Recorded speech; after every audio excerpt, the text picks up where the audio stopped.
আসসালামু আলাইকুম রহমতুল্লাহ বারাকাতু। এই মুহূর্তে আমি যে মসজিদটির ভিতরে ঢুকতেছি সেই মসজিদের বর্তমান পরিস্থিতি দেখানোর জন্য আমার এই ভিডিওটা আপনারা দয়া করে পুরোটা দেখবেন। এই মসজিদটি পাহাড়ি একটা এলাকার মসজিদ এবং এই মসজিদটির শিলাবৃষ্টির কারণে পুরো টিনগুলাই সম্পূর্ণ যাত্রা হয়ে গেছে। আর এই এলাকার মানুষ এতটাই দরিদ্র যে এই টিনগুলো পরিবর্তন করা কোনোভাবেই সম্ভব হচ্ছে না। তাই আমি সবাইকে অনুরোধ করব এই মসজিদের জন্য আমাদের যে ক্ষয়বান টিন লাগে ভালো মানের টিন ক্রয় করার জন্য সবাই সহযোগিতা করবেন। সবাই আমাদের সঙ্গে সহযোগিতার হাত বাড়িয়ে দিন। এই মসজিদে পানি পড়ে, দিব্যি পানি পড়ে। এই মসজিদের পানি পড়া অবস্থায় আমি আপনাদেরকে দেখাচ্ছি, কিছু ভিডিও দেখাচ্ছি, দেখেন। আসসালামু আলাইকুম রহমতুল্লাহি ওয়া বারাকাতুহু। দর্শক শ্রোতা, আপনারা কেমন আছেন? আশা করি সবাই ভালো আছেন। আমি রাঙ্গামাটি জেলা লংগদু উপজেলা থেকে একটি গ্রাম অঞ্চল বাঙ্গামারা হকপাড়া থেকে আমি মোহাম্মদ সালেহ আহমদ বলছি।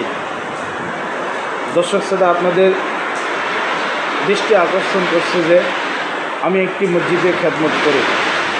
এই মসজিদটি একটি গ্রাম অঞ্চলের মসজিদ, অত্যন্ত একটি গ্রাম অঞ্চল, গরিব এলাকা, মানুষের বসতি কম, জনবসতি বলতে নাই, ফ্যামিলি আছে, অত মানুষ কিন্তু বেশি এখানে বসবাস করে না।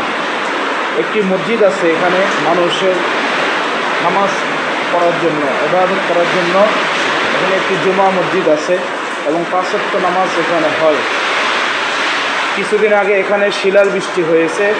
শিলার বৃষ্টি হওয়ার কারণে মসজিদের চালগুলো সিদ্ধ হয়ে গেছে, যার কারণে মসজিদের ভিতরে পানি পড়ে। খুব কষ্টে আমরা এখানে নামাজ পড়ি।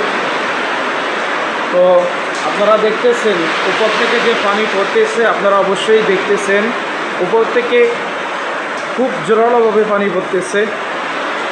মসজিদটি পানিতে ভেসে যাচ্ছে, মসজিদটি পানিতে ভেসে যাচ্ছে, আপনারা দেখতেছেন।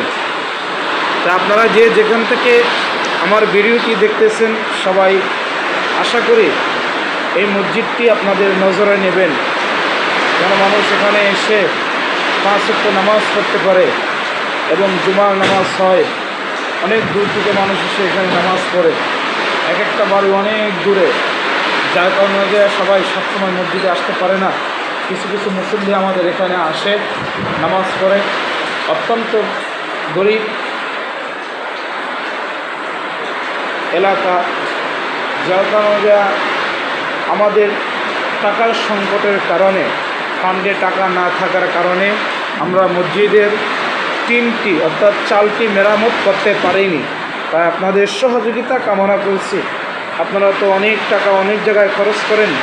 আল্লাহর ঘর মসজিদের জন্য 10 টাকা থেকে নিয়ে 100 টাকা 500 টাকা যে যা পারেন, অথবা একটা টিন 2টা টিন যে যা পারেন আপনারা এই মসজিদের জন্য কেউ যদি দান করার ইচ্ছা থাকে তাহলে আমাদের সাথে যোগাযোগ করবেন।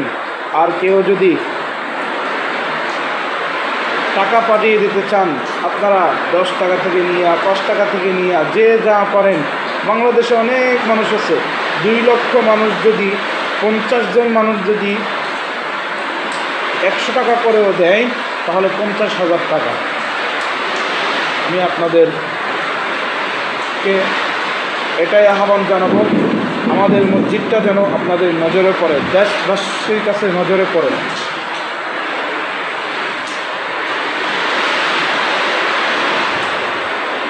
আমার ঘরের সামনের, আসসালামু আলাইকুম, আমার ঘরের অবস্থা ভয়াবহ।